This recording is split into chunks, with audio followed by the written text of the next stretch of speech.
Australia's political landscape is ablaze with accusations of fabrication and a disqualifying moment as the nation gears up for the 2025 election.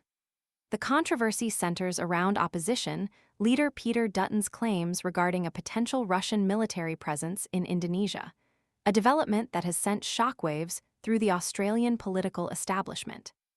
The firestorm began with a report from the respected defense publication Janes, revealing that Russia had formally requested permission from Indonesia to base its aerospace forces on Biak Island, a strategically significant location, just 400 km from Darwin.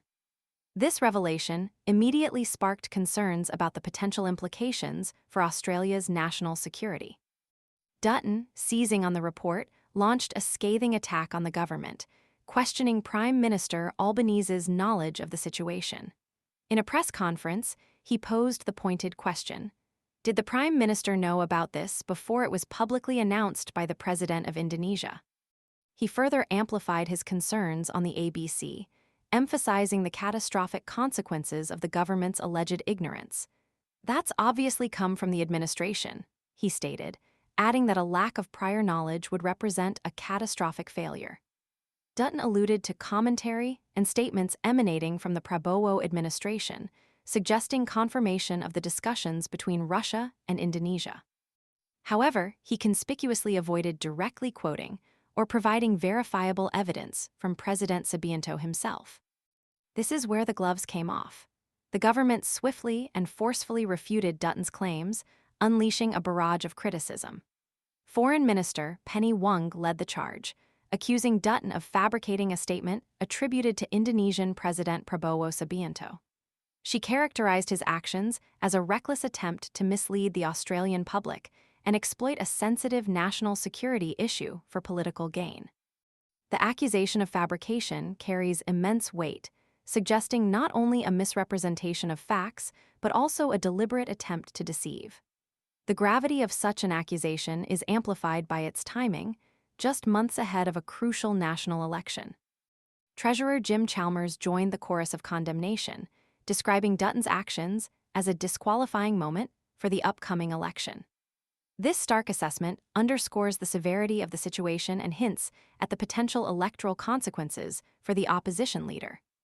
Chalmers's statement clearly signals the government's belief that Dutton's actions are not just politically damaging, but also fundamentally undermine his credibility as a potential future leader.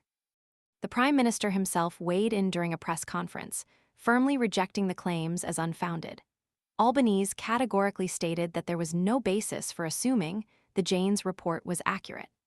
This resolute denial further underscores the deep chasm that has opened between the government and the opposition, highlighting the stark differences in their approaches to national security issues. The Prime Minister's dismissal of the report, however, is not without its potential risks. If the Janes report proves accurate, the government faces the challenge of explaining its apparent lack of awareness and the potential implications for its national security strategy. The accusations and counter-accusations fly thick and fast. The government paints a picture of an opposition leader resorting to misinformation and reckless political opportunism, jeopardizing Australia's international relations and national security. Dutton, however, insists his concerns are legitimate and that the government's response is a desperate attempt to deflect attention from its alleged failings. The clash highlights the high stakes of the upcoming election, where national security concerns are likely to play a pivotal role. The controversy has already sparked intense debate across the political spectrum. Analysts are dissecting Dutton's statements, scrutinizing the evidence, or lack thereof, and assessing the potential consequences for both the opposition and the government. The situation is further complicated by the intricate geopolitical dynamics in the region, with the potential involvement of Russia adding another layer of complexity. The accusations of fabrication and the disqualifying moment, tag, cast a long shadow over the election campaign, raising profound questions about leadership, credibility, and the management of crucial national security issues.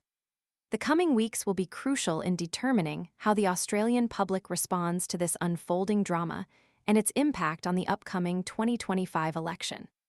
The consequences will be far-reaching, shaping not only the political landscape, but also Australia's national security posture for years to come. The spotlight is firmly on the key players, Dutton, Wang, Chalmers, and Albanese, as their every move is scrutinized under the intense pressure of an increasingly polarized political climate. The nation waits with bated breath to see how this pivotal saga unfolds.